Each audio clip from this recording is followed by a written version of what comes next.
Hey, what's going on, everybody? Welcome to T-Box Talk, episode 43. Today on the podcast, joined as always by Will and Josh.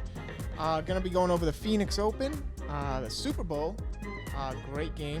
We're gonna go over the game, the bets, the halftime show, the commercials, everything in between. Last of Us, we're gonna do a brief breakdown of the episode, and then we'll wrap it up with some stand-up if we have some time. So let's get into the podcast. Weekend roundup. Bagel Davis, take us away. Howdy. Not much to report on this weekend. It was big weekend for sports, big weekend for TV, so I spent a lot of time inside.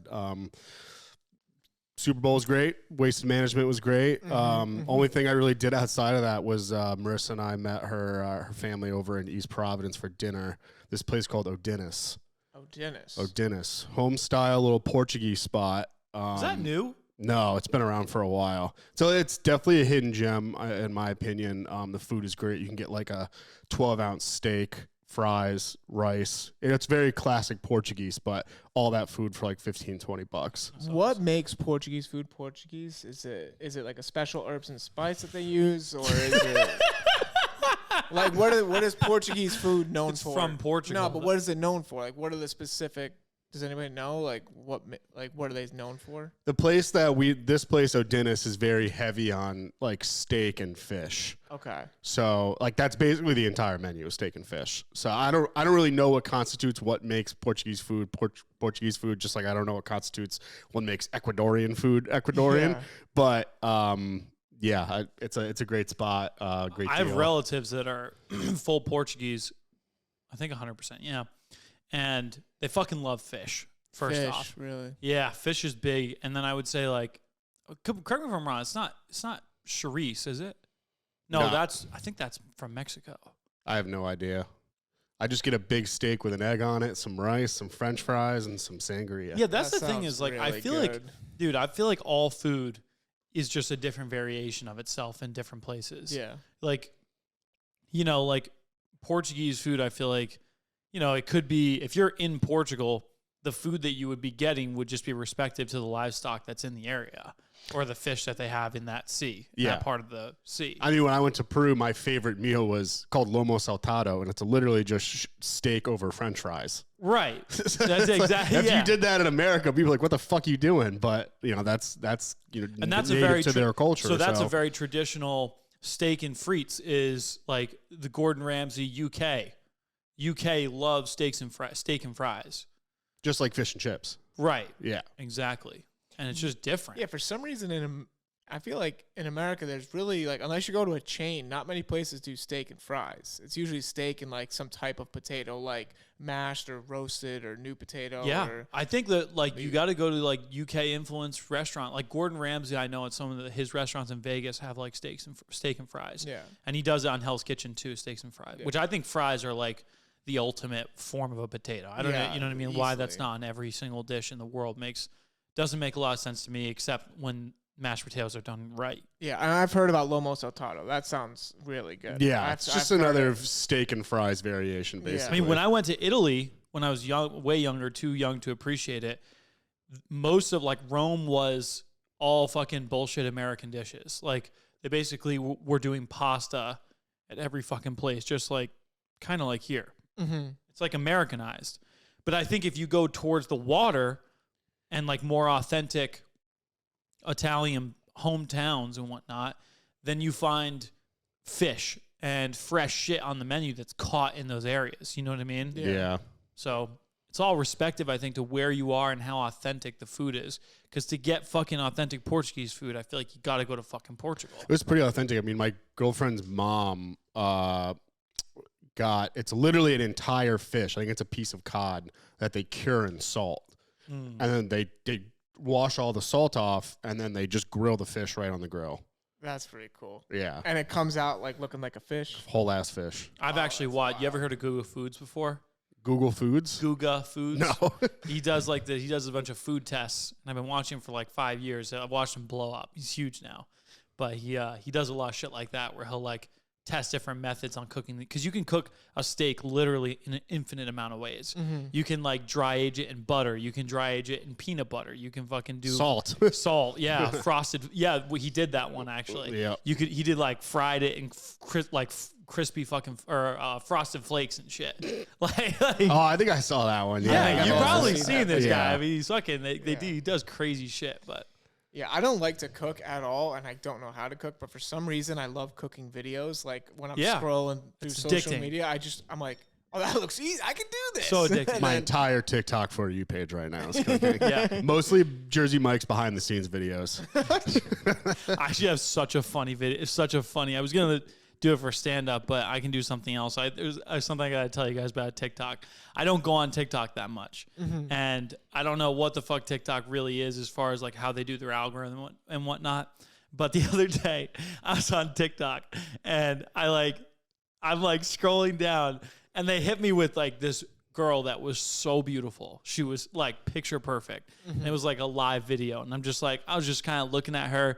And I'm kind of, like, I'm getting into it a little bit. You know what I mean? Like, she's fucking, like, really beautiful, this girl. Like, so unique the way she looked.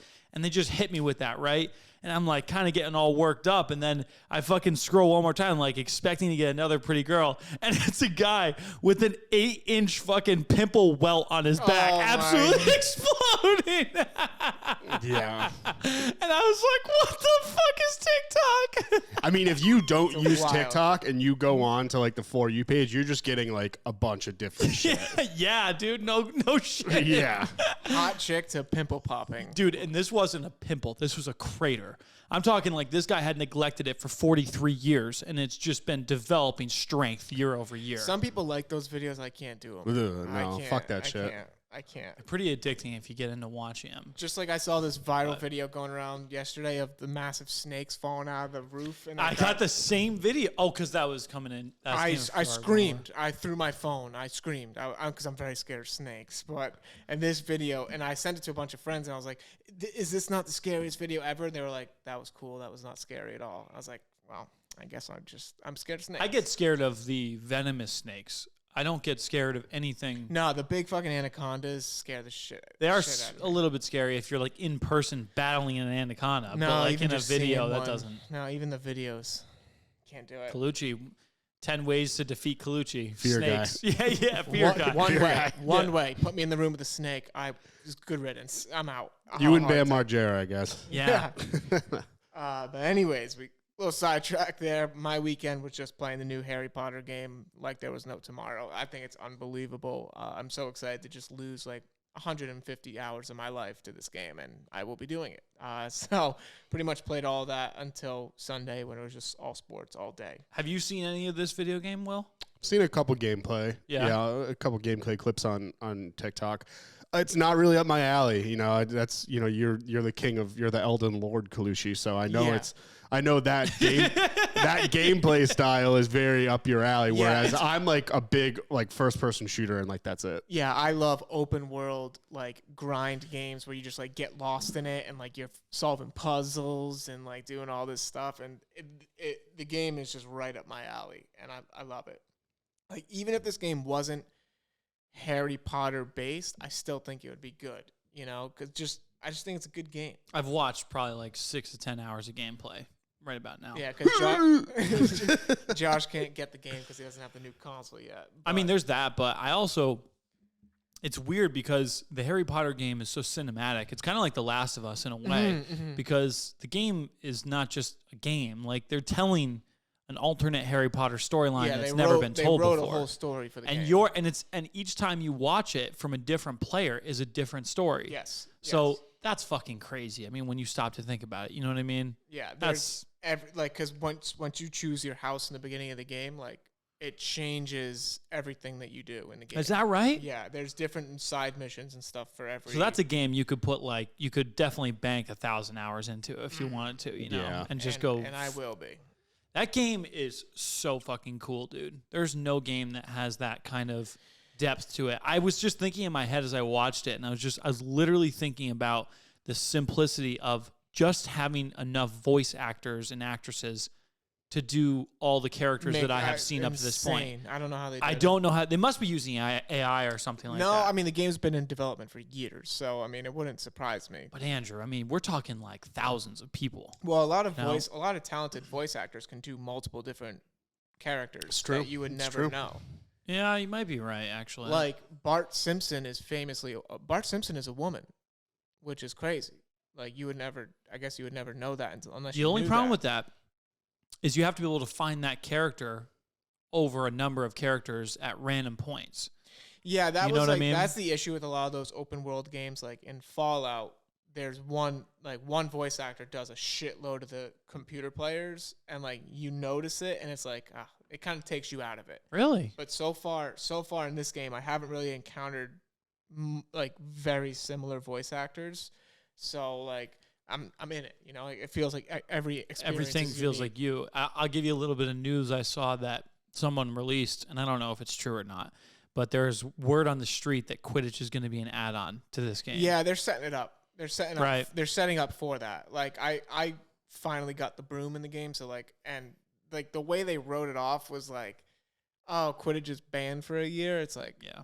No, they just weren't. I bet you they just weren't done with it, and they wanted to get the game out. Let the game get out first, and then they'll do it later. That's what will probably happen. But that consumed my weekend besides sports, which we'll get into in a little bit. Josh, you get anything crazy this weekend? Well, I built the website up more. I spent actually, as a matter of fact, we're not going to take much time on this, but I'll just say that for anybody who's listening to this that cares, OMADA 2.0 has officially been launched. Our website is now reflecting probably 90% of all the products that we're going to have. There's a couple of SKUs that we don't have yet that we can't do images of, and the website's going to be continually built out over the next month even further with all the different content. But it's all fucking live. So if you guys want to go check it out, we got all the products we talked about in the previous podcast. We got, the Atlas rangefinder, one rangefinder to rule them all, the fucking best rangefinder on the market, hands down, with technology that it has. We got waterproof antibacterial hats with ventilation and hydrotech moisture wicking material. It's unbelievable. Golf bags that you've never seen these kinds of golf bags. They're so special. But anyways, it's all up there. Go check it out. Pre-order. You can pre-order. You can pre-order everything. So it's all up there. Even the colors that there aren't pictures of, if you want to take a gamble because you like the outfit, but you just want it to be like, let's say you wanted a bag that's white to be black.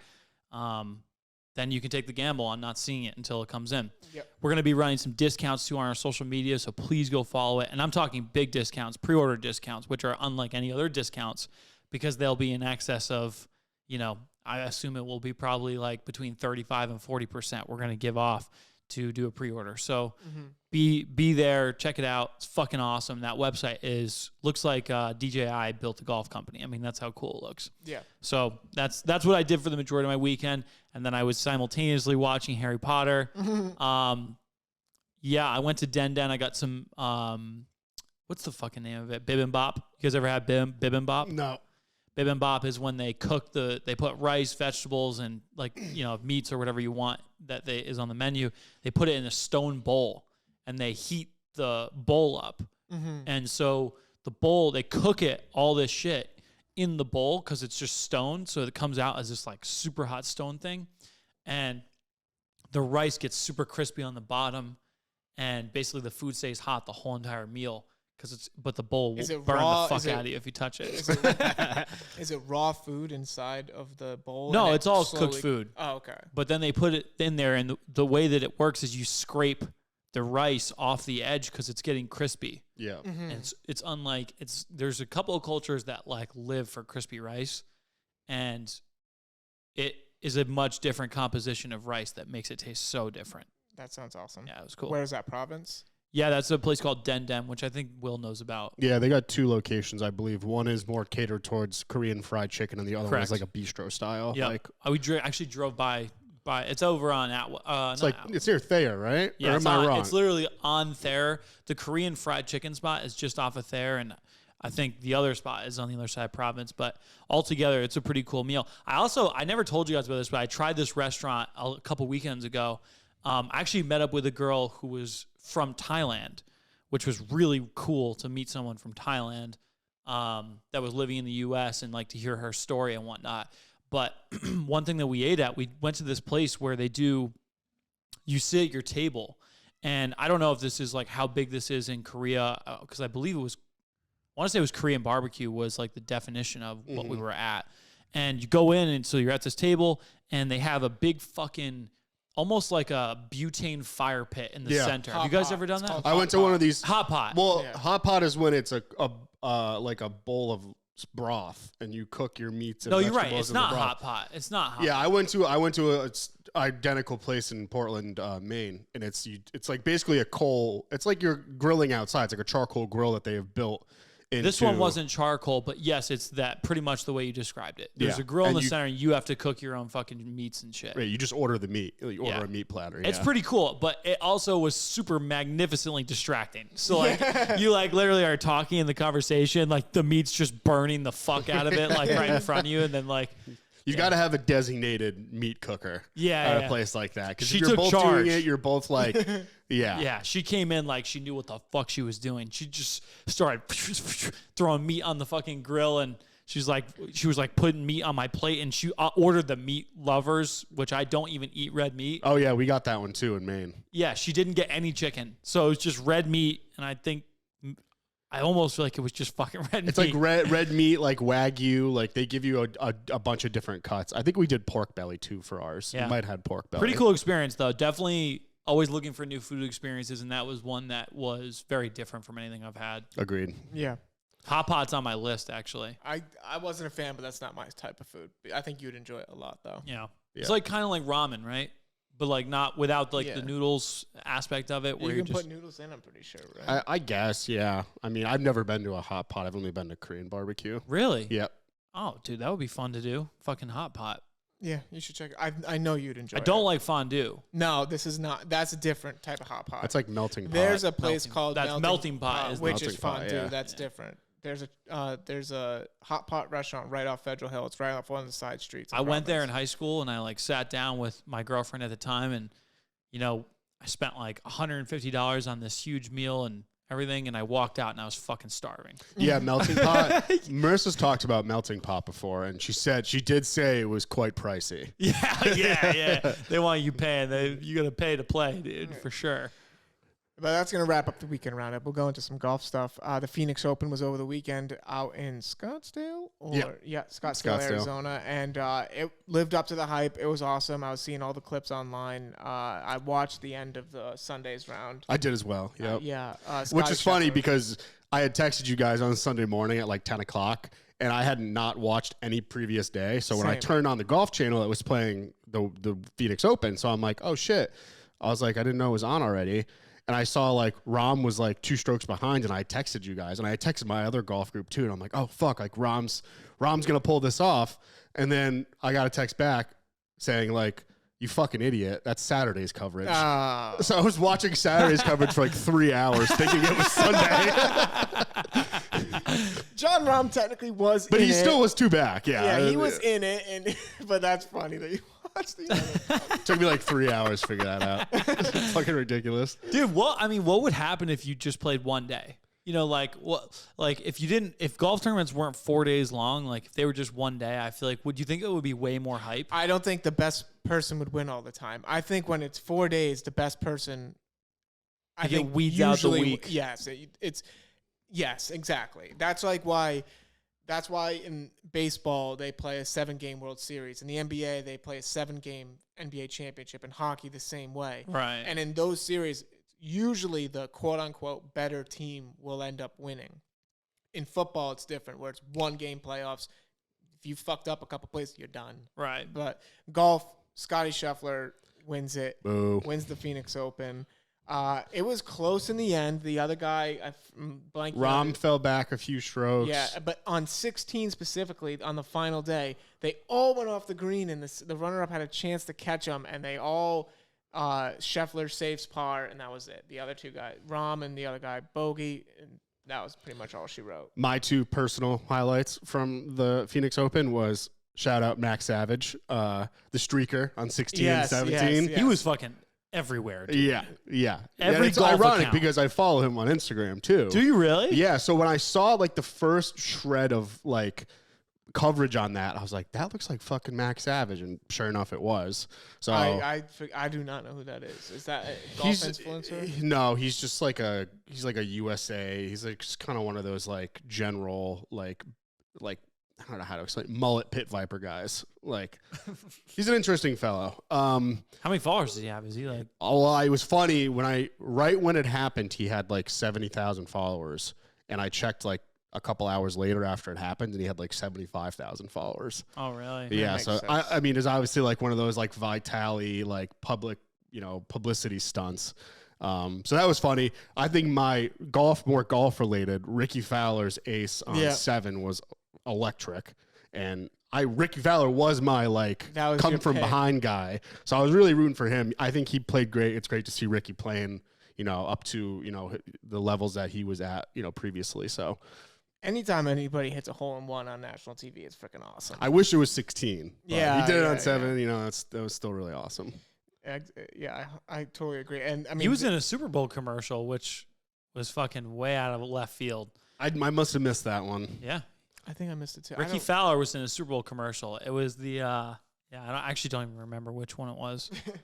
But even with the Super Bowl, I mean, I guess the Super Bowl probably helped being in Arizona. They were able to draw like over 200,000 people on Saturday to come to the event. to watch it live, which is insane to think that 200,000 people would be there. Dude, golf has a fucking big following. It's not like, but I think the waste management specifically is like its own like spectacle where like a lot of young people go. And I know, but name another event that draws 200,000 people right now. Probably the closest thing is NASCAR. And you're also talking about you're talking about one day. Yeah. Andrew, NASCAR is like worth $1 billion. It's literally like all of NASCAR is worth like a B. It fucking is NASCAR is so small compared to what it used to be. The numbers in I actually watched a documentary on how NASCAR is basically on the verge of bankruptcy because they just are not. When's the last time you've watched a NASCAR race? I've never watched but a NASCAR. I've never watched a NASCAR. But crowd size, they usually get about 100 to 150,000 people there because they fill up the entire. I think saying usually is a big statement. I don't think that. I think maybe the Indy 500 does that. Yeah, the Daytona 500. Yeah. But on average, that shit doesn't happen. And this is not one golf tournament. Most golf tournaments have fucking like 100,000 plus people at. And you're talking about one day, but really got to look at the whole 4-day event. You know what I mean? If they're doing a 4-day event and they're bringing in 500,000 people, that's insane. Yeah, I know. Dude, what did Woodstock have? Woodstock had 300,000, I think. I have no fucking idea. Which is the biggest concert in the history of mankind, essentially, from what I know.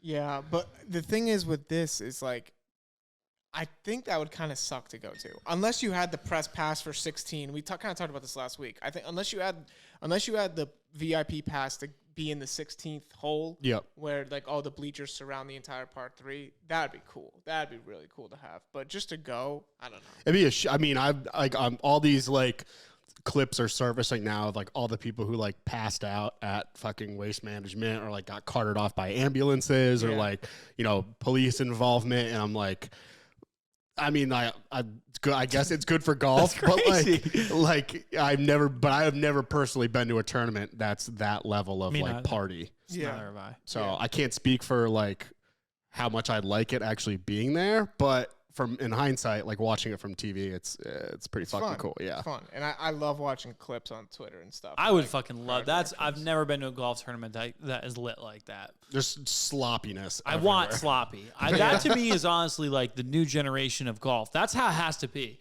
If people look at golf as just a let loose and fucking party and have fun, man, then everyone's going to have more fucking fun. Yeah, I agree. When we went to, there's a couple tournaments that we've been to that they were blaring music through the whole course. They had fucking food trucks and shit. Travelers is one of those for sure. Travelers was so much fun, dude. That was such a good event. Yeah, it's funny. After all those Max Savage streaking clips came up, I'm looking at the comments on all these posts, and it's just It's just like crusty, like PGA diehards. That Yeah, are like, can we turn this back into a gentleman's game and like this isn't golf? Like it's like shut the fuck up. No, I don't even know why you look at the comments. I can't. Well, no, but he's right. I mean, he is right, but like I know that's where those comments are. So you know what? It's just literally it's out with the old, in with the new, and the new isn't going anywhere. Like where no one's gonna sit down and take that fucking attitude. Like honestly, those generations are dying off. Like legitimately dying off. You know, it's. The new way of golf is fucking. It's here to stay. Yeah, and it's gonna be fun as fuck. It is, dude. Because like you know, if you're fucking here, if you're on the weekend and you're like going on a golf trip with the boys and you're getting rowdy and you're doing, you know what I mean, like that is so much better in most cases than like going to a club, for instance, and getting hammered. You know what I mean? Yeah, there's a reason why Happy Gilmore is such a popular, like one of the most popular golf movies to date. Yeah, you know what I mean? Yeah, I totally agree. Same with the other one. Caddyshack. Caddyshack. Yeah. They did. Oh, that was the commercial. It was a Caddyshack commercial for. Did you see this one? I don't know if I remember this commercial. They did a Caddyshack commercial, a whole reference. They did literally like part for part. Like Serena Williams was putting on the commercial. I think it ended up being like a Coors Light commercial or something. No, it was freaking. I know what you're talking about because it turned into an alcohol commercial out of nowhere for.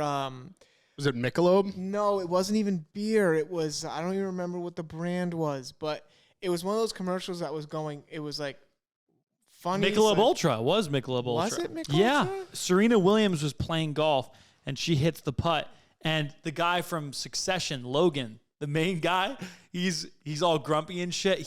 It literally did the Caddyshack. You know, on Caddyshack the movie, they have the guy who is there's the guy who's like the Stifler trying to like play the tournament and win the club championship. Yeah. And then there's like the other guy who's just like has that big ass fucking golf bag and he's like threatening his legacy and whatnot. And he's all pissed off. Roger Dangerfield is the guy with the big bag. Yeah. Yeah. So Logan from Succession, who everyone knows is a grumpy ass fuck. Which who knows how he is in real life, but he's in that show. He's a grumpy bastard.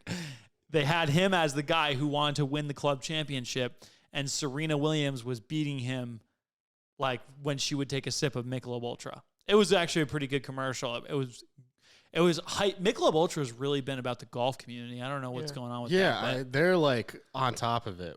I mean, I feel like every single golf influencer that we know or that we've worked with, like.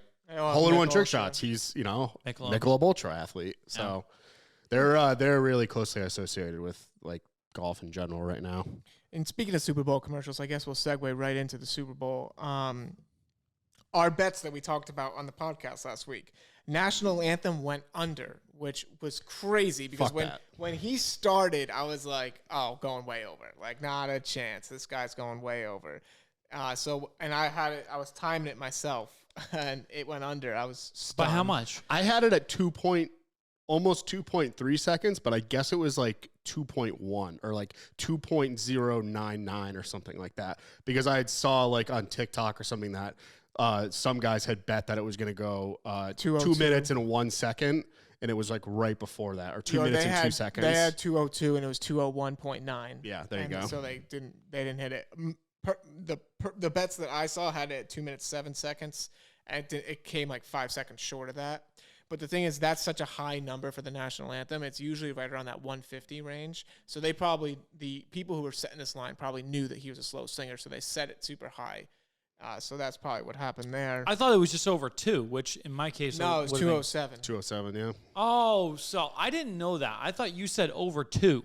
Over 2 minutes. 2 minutes, 7 seconds. The whole time I was watching, I was like, this is a guarantee over 2. Yeah, and he barely got over 2. He was only 2 minutes, 1 second. I said, if you go back to the previous podcast, I was under the impression I think you were too dead set on finding a picture of Chris Stapleton on Google Images. I might have been not paying attention properly. There was, in fact, a doink, which means a field goal did hit the upright. And I said on this podcast that I was going to take it, and I didn't take it. I noticed that too. Dude, I sent a massive text message to Colucci, fucking fired up, like, let's fucking go, Colucci. Like, what a bet. Oh, because you thought he took it. I thought he took it. And I didn't. I'll tell you what, dude, the legend of Colucci's bad gambling has really become like it's starting to get like spread around. People are starting to know about it. Like Ted, for instance, dude, craziest thing. Ted downstairs, he's a guy that works with us. And he comes up to me the day before we go away for the Super Bowl. So Friday. Yeah. And he's like, what did Andrew take on the Super Bowl? And I go, Ted, I said, he took the Eagles, which means bet the fucking house on KC. And I'm not kidding you. To see the way that game ended and also how it started. Yeah. It's just me. It's literally Colucci. It's your fault. Like, it's your fault. I don't mind that he like bet on because he has to bet some way. You know what I mean? Colucci has to lose his money some way. He can't actually hold his money in his pocket. No, you know what I mean? Like that would be a fucking Instant transfer. yeah. Yeah, so I just couldn't believe it, dude. I was like, Colucci's literally a crux, dude. He literally But of all this talk, though, I will say I had like 10 or 11 bets active at one time, and I came out down $10. You still lost. you still lost. That's like brother, the best of brother, it is that he brother. could get all these different bets in line and fucking like have such a good odds at making money potential and then come down exactly just under losing money. Sorry, making money. That's called a win in my book. Because the way that went, like, I'm sure that is a win in your book. I hit first touchdown. I hit Jalen Hurts to score the first touchdown of the Which game. almost was not because Which didn't happen. that call got reversed. Because when that other guy scored, I believe it was Gainwell scored, I lost 3 bets at once. So I was like, oh my God, this is going to be terrible. And then it got called back. Jalen Hurts runs it in, and all of a sudden I'm up big. And I'm like, okay, now I have room to play.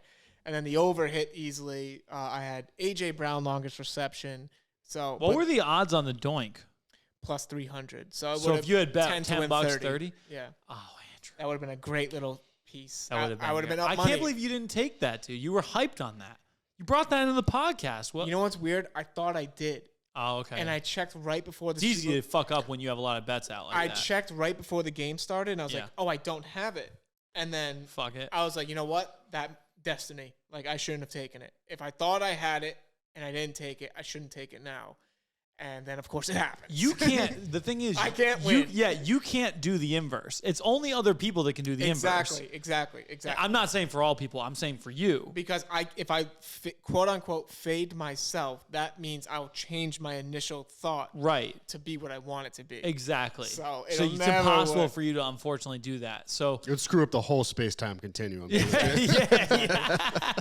But the game itself was great. 38-35, Chiefs win.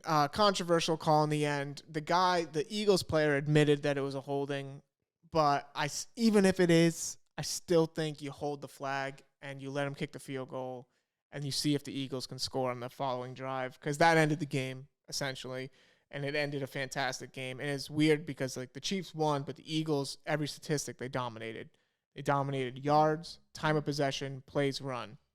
So, I don't know. Even though Birds didn't win, I would like to say that I was still very close with my projected score. So close. Crazy. So it was I said 37-34. It was 38-35. Yeah, that is insane. I'm sitting there like literally hands are sweating on watching it on Sunday. I'm like, if I fucking hit this with no bets out right now. Yeah, that would suck. Yeah, because that bet probably would have paid like 200 to 1 to hit that, which would have, that just would have sucked. But the game was freaking awesome. One thing about the game that I thought was insane. So, did you notice how on the broadcast they talked about the new grass? Like, yeah. Everyone's talking about this new grass. Yeah, dude. It was all over. And everybody was slipping. Yeah, what? They spent $800,000 on this new grass, and they've been growing it for this game for 2 years. Some company out there has been growing and working on this field for this game. They brought it all in just for the Super Bowl for 2 years.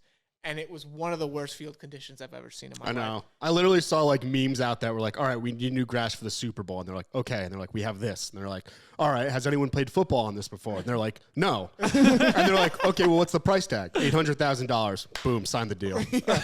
Boom, sign the deal. Dude, you see that stuff. And, it's there was a lot of plays where it factored in, like where a guy could have made a bigger play, but he slipped. Yeah, dude almost wrecked. I don't know, the kicker for, I think it was the Birds or maybe it was the Birds Chiefs. kicker.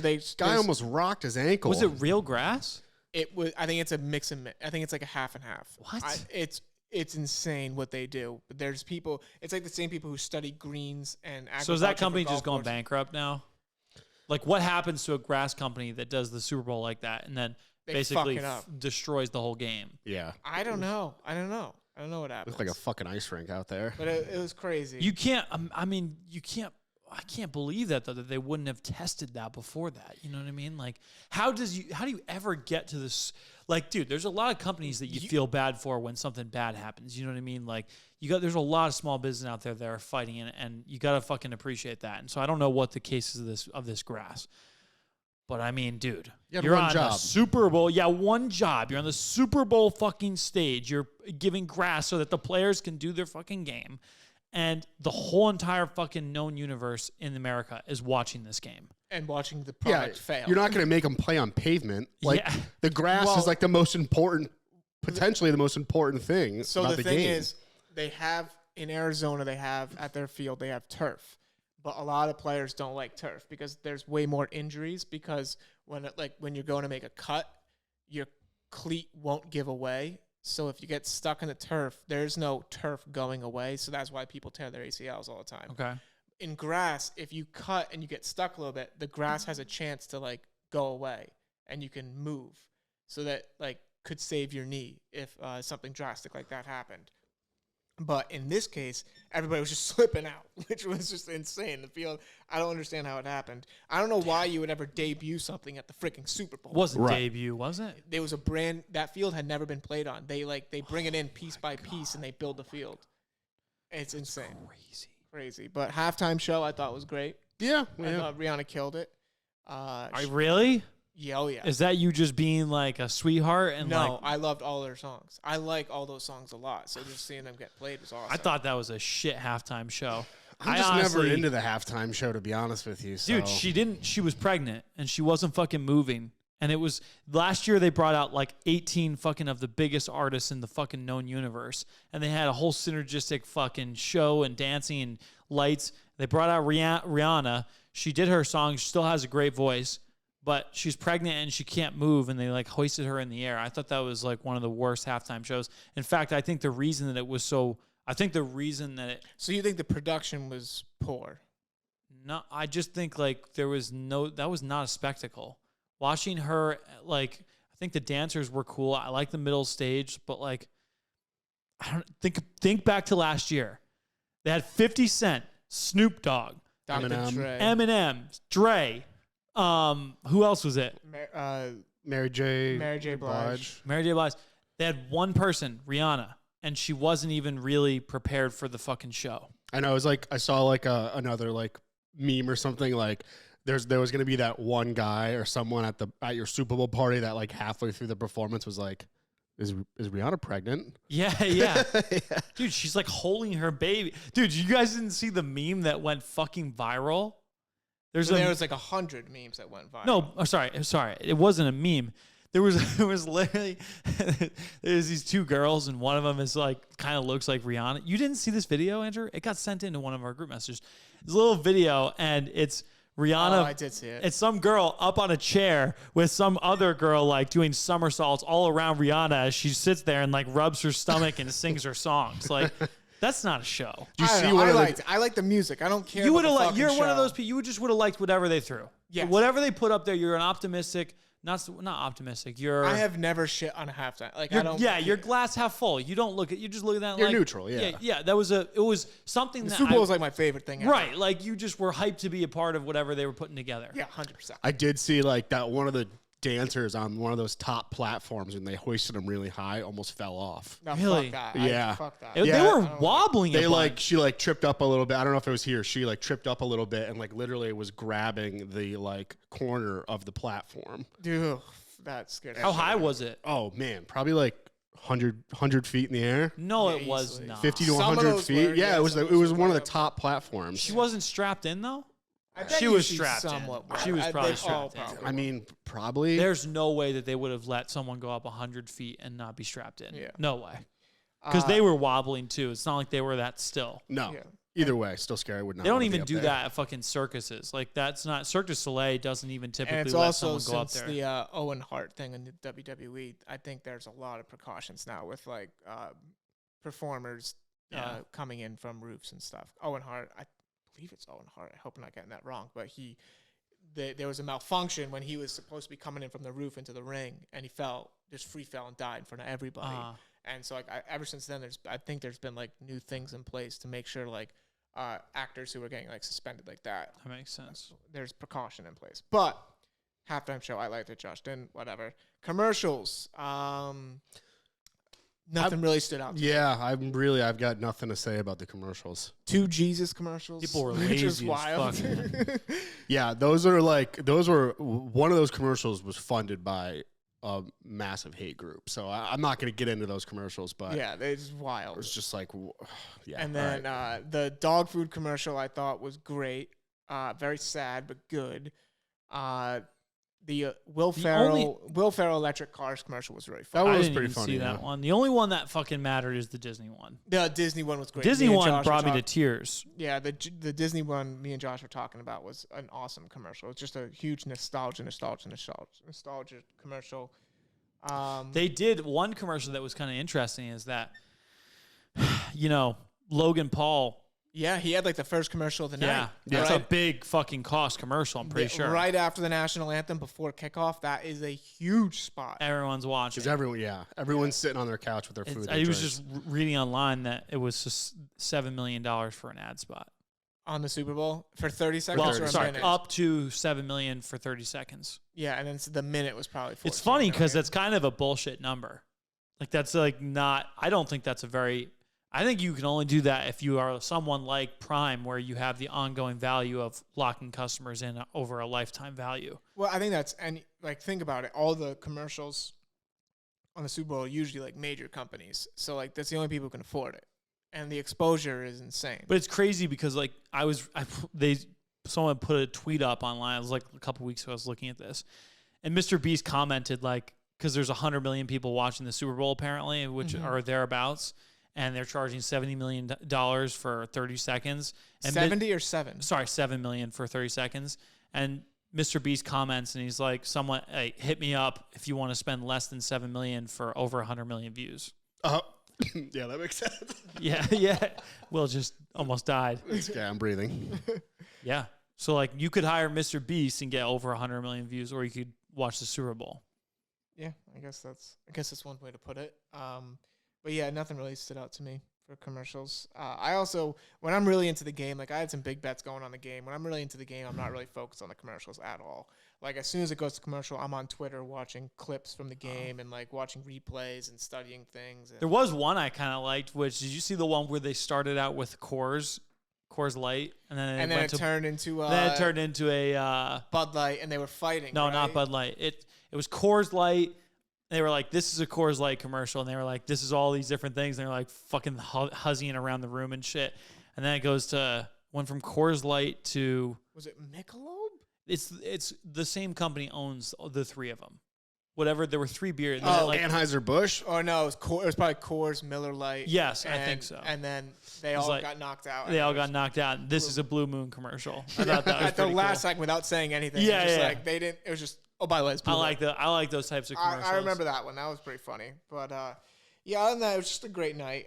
We had any Super Bowl meals that we had that were notable? Yeah, that was the problem why I missed so many of the commercials is because I was so locked in during the game. We did all of our cooking during the commercial breaks. We did I'm blanking on what we made first, but we did buffalo chicken dip, we did pigs in blankets, and then we were gonna do garlic parm wings, but it was 9:00 by the time that that course came around. We're like, fuck this, we'll just save it for Monday. So we ate wings yesterday instead. Yeah, I just did a bunch of snacks. We didn't do anything crazy. We just snacks and pizza. Yep. It was perfect. Josh, anything? I did air fried chicken legs. My mom did homemade pizza. Nice.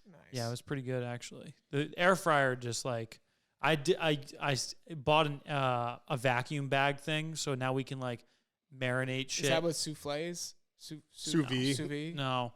Well, you can use this as sous vide because you airtight it and then you put it in water that's boiling. You can do sous vide without ever touching a sous vide machine. You just have to get the water to be the right temperature. Oh, okay, cool. But anyways, Air fryer, save the day. Yeah, it was good. Air fryer was lit. Yeah, but great Super Bowl Sunday, as always. The Last of Us. Josh hasn't seen the episode yet, so we're not going to go too into detail about it. But I think it's personally best episode of the season. Will?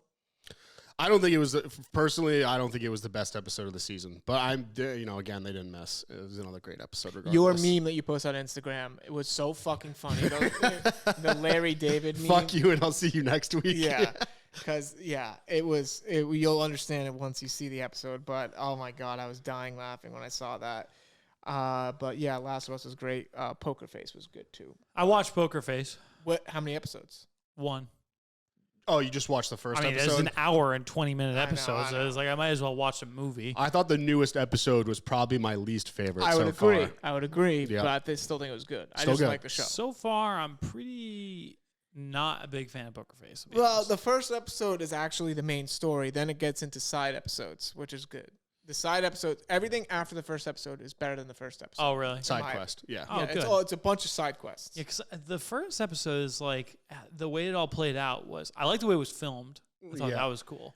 What I didn't like is how like it just didn't really flow. Like The first episode explains. The first episode It sets is, the storyline. Is the basis of the whole show and why she goes place to place. Because Right. now she's on the run. right now, she's on the run. She's on the run. So Yeah, but that fucking kid never would have killed himself. Too selfish. I Too disagree. selfish. His whole shit was over. It wasn't though. Like that whole idea of like gamblers talk and whatnot, and them losing the high rollers. I mean, dude, that doesn't fucking mean it. That might be like the cherry on top. But casinos are casinos. If Yeah, you know that's what I mean? the one Like, part I didn't also really agree. you I was fucking like, I don't addicts go like- to casinos. That's who you make your money off of. You don't make your money off of once a year. Some guy spends $1 million on your gambling. Like they can also win $1 million. That's the other thing. Like Yeah. the average fucking casino is pulling in money, no matter what they think the casino's doing. There was literally an article that came out about the Encore in Boston, and they were talking about how they weren't paying out blackjack odds correct. They were doing something shitty about it. And it was scummy, and everybody was like, "This is an outrage! This is crazy!" It's an outrage. Let's go to Encore this weekend. And the Encore still was filled every night. Encore in Boston sucks ass. Yeah. I fucking hate. That's my least favorite casino in the world. I like agree. every other casino I've been to more than that. I agree. Yeah, but Poker Face is good. Yeah. We're gonna head into our final segment here. Josh might have to run in a second, but we are gonna go into our stand-up section of the podcast. Josh, why don't you lead us off before you maybe have to run? Sure, I'm gonna do my best to tell this story effectively. I didn't write it out or anything, but it's fucking hilarious. I think kind of fucking pathetic also, but all right. So you know how so my wallet is like the new like this fucking wallet has been the bane of my existence. As much as I love like the slim wallet, right? It's slipping out of everything I own. And you like to wear like athletic shorts and Right, sweatpants right. too. So disaster. You guys probably know that a couple weeks ago I had lost one of those wallets, and so I lose this wallet. I lose everything on the inside, like license. I spend the following week like getting everything back up, so I had to like cancel all the credit cards, do the license, the whole fucking 9 yards. It was brutal. And I know for a fact I went all the way through New York and everything. I came back and it was not fucking like I didn't actually lose that fucking wallet. Like it just fell out of my pants when I was at home or something. I knew that. Left no stone unturned. Flash forward a week, but it still remained lost. Flash forward a week forward anyway, and I come back. I finally have all my new shit in my wallet. It's all fucking decked out. I spent $75 on an extra wallet, a second one, same thing. I'm all fucking pumped up. It's clean. It's done finally. And I fucking lose it again. No. Okay, so I lose it, right? And I'm fucking, at this point, I'm defeated. Like, my parents, the prior time, my mom had helped me tore the house apart with me. Like, my dad had lifted up the couches with me. Is a fucking nightmare. And this go around, I think everyone was defeated. I think nobody wanted to partake in the let's help find the wallet situation. And, you know, but I had, again, like, what was I going to do? Like, cancel everything again? No. I had to literally go to AAA and get the fucking license, do the picture, pay the money for it. It cost me like $100 each time I have to do this to get new shit. So I'm fucking looking for it, and I'm down on my couch, and I'm like sitting there. I'm like, I know it's got to be here, right? Like, it just slipped out of my pocket. I had to. So I'm like sifting through, and fucking I'm like all pissed off and shit. And I don't want to talk to my parents at that point. I'm fucking pissed. And sure enough, I pull out my wallet and I have it. And I'm like super excited because I was like, fucking thank God I don't have to go back through that. Now I just got to figure out a way to not lose this thing. And I'm like, take it out of my pocket. Like, a couple hours later, I like go to put it back in my bureau, and I realize it's the first fucking wallet. No way. Yeah. It was hidden in a fucking little side lip in the side fucking arm of my couch. Like, I had fucking shoved my arms all the way deep, couldn't get to it, wasn't there, and for sure I pull it out and it's this fucking wallet. So I'm like, wow, that makes me feel so good. I like knew I didn't lose it, and I found it, and here's another extra wallet I guess I now have. And then I'm like, but I still don't have the fucking new wallet. So Yeah, all those cards in there are canceled. yeah, everything is null and void in that card, and the one I actually need is the fucking one that's now currently lost. So I've just been in a loop of losing my wallet for the last week. That is unbelievable. And thankfully, I fucking found the other one I left it in my dad's truck, like it just fell out of my fucking pocket, and I'll probably lose it again. I can't believe you found the original one. We tore this office apart too. Yeah, That's so insane. I know that's not like the funniest story, but it's a story that needed to come to light after the detrimental. You need to do it to help yourself Yeah. because this is out of You need to hand. magnetize that bitch to you. You're not wrong, Will. Josh used to You're have not a wrong. tile attached to his wallet, and I don't know why he doesn't have it anymore. I gotta be honest, like the phone game. I mean, there is a world where I could just fucking use my phone. I don't even need cards. They need to anymore. put licenses on fucking I agree. Coach. smartphones. If you could have that in your Apple Wallet, your license, Yeah, I don't get it. I don't get It'd be why. no problem. There's no It would be no reason why a problem. license has to be physical. I've lost my wallet twice in my entire life. Both times I went through the same painful process. You finally say, okay, it's gone for good. Right. You replace everything. Both times you found it. I found my wallet the next day. bullshit, dude. So pissed off. So pissed. I'll be honest. I've never lost. If there's my wallet. no spend on your credit card account when you've lost your wallet, the odds are you just lost You just it in your left it house. somewhere, yeah. And there wasn't. So I knew it was in my house. And again, I left no stone unturned. I checked my room 10 times. Each car, fucking 10 times. Colucci's car, even I checked. The Yeah. office, I fucking tore the couches apart. Like, I spent like fucking probably 5 hours looking for this wallet. And it was, I'm not kidding you, like, my dad bought these super fucking rigid recliners that have little edges on the inside that shit just falls into. And it was The only such time bullshit. I've ever had to replace a card like that and had to like cancel everything and all, I didn't lose my wallet. I was just fidgeting with my debit card and just having fun with it, folding it, and I snapped it in half. Just for no reason. I was like, fuck. So I had to replace it. That's so funny. I'm an idiot. But I'll go into mine, and it's about me being a sweet talker. I am, as you guys know, I'm very good on the phone with customer service. I'm very good at talking to people. It's just something I've always been able to do. I worked in the restaurant industry for a long time. I can schmooze. It's what I do, right? Turn it on and turn it off. I can turn it on and turn it off. I have a whole different pitch in my voice. It's money, right?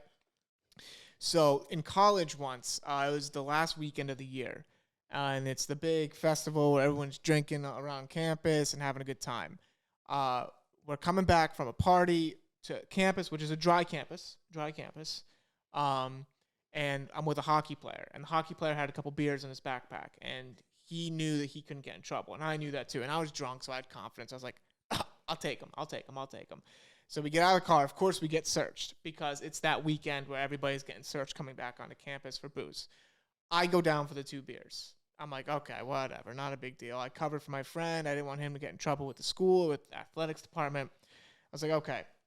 So I had a trial with my resident leader, the girl who dishes out all the punishments.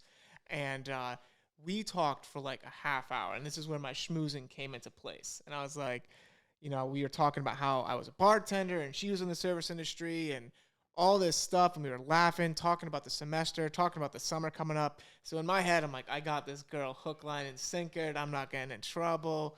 No way. So then all of a sudden, she's laughing, and then she just goes, all right, here's what we're going to do.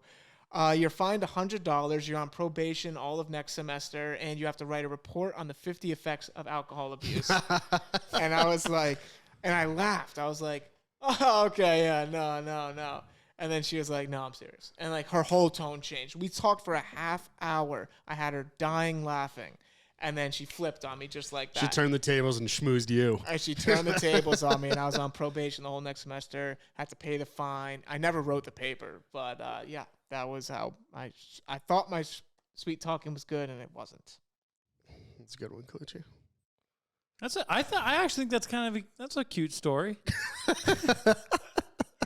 Kaluch, I like that story. Go lose that's another nice. wallet, fuck. Loser. I think that's a nice story. That's a nice story. He's giving me a face right now. It's hard, man. It's freaking hard doing this. I'm trying. I gotta be honest, Kaluchi.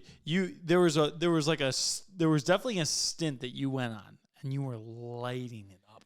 I don't know when that was. I'm trying to think back. There was a time. Maybe it just never happened. Alternate universe. Probably somebody listening. It's funny. You're telling me stories that I've heard already. Yeah, it's hard. You know everything about me. Well, you gotta just tell me something funny about Mike Colucci. That's all you gotta do. Come in here and tell me about Mike Colucci and how he's fallen asleep during this and that. Yeah. You get me to laugh that way. I mean, it's pretty easy. I'm not that hard to get to laugh. Pretty much laugh at everything. To be honest. I know you do. Josh, Will, go ahead. All right, I'll make this one quick. So I've had this realization before, but it dawned on me again driving home from work yesterday. And you guys know I take the back roads all the way from North Providence here. So I'm rounding the corner towards Twin River, and there's a line of cars backed up as far as I can see. I can't see the end of the line is basically what I'm getting at. And based on, especially you guys know this, but based on my prior complaints about my commute home, you'd think it's school buses, right? Like that's a rational excuse, or maybe an accident, something like that. So I'm already too far into the drive. I'm 5-10 minutes from home. I'm not turning around. I'm not getting on 146 and backtracking home. So I'm just going to stick it out, whatever. Eventually, I get up around the corner to where that main intersection is before the roundabout at near Twin River, and I realized that it wasn't an accident, or it wasn't school buses, it wasn't any of the more rational explanations for traffic. It was a car driving 10 miles an hour under the speed limit because there was a state trooper behind them. Oh my God! And then one would be, if there's a trooper driving behind me, I think driving 10 miles an hour under the speed limit is a little more suspicious than just driving the speed limit. Right. 100%. One would automatically assume that's suspect. Why are they driving that slow? And then I had a second thought. Do you ever think a cop has quit the force because they're just so sick of driving behind people slow? Yeah. Do you think it's a rational thought though, right? Because you have to think not every cop is Barney Fife when it comes to speeding.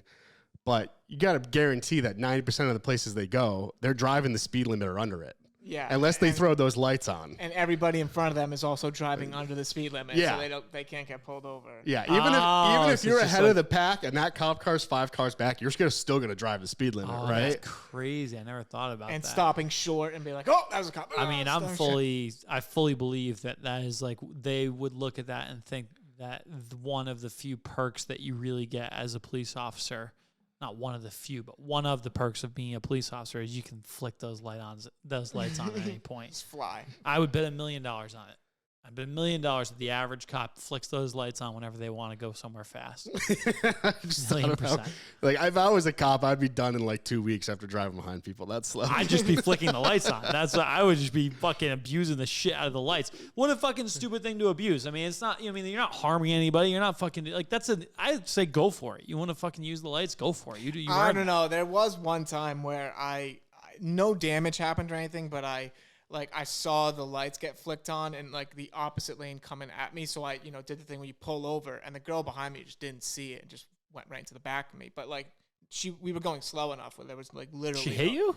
Yeah, like tap me. Seriously? Tap. Yeah, tap me. And was there any damage? No, that's what I'm saying. It was 0. So it wasn't that bad. But I can see how the lights could be negative in that sense. But anyways, Will, great job. Thank you. That was funny. Yeah, that was a good one. But that's going to wrap up T-Box Talk, episode 43. Thank you so much for listening, everybody. Check out OMADA Golf 2.0. Pre-sale is live for all of our new products. Hop on our social medias at OMADA Golf and at T-Box Talk Pod to unlock some promo deals. New episode coming next week. Josh, thank you for not walking in front of the camera. Everybody have a wonderful weekend. And Josh going down to Florida this week, so safe travels, and we'll recap the trip next week. Bye-bye. See ya.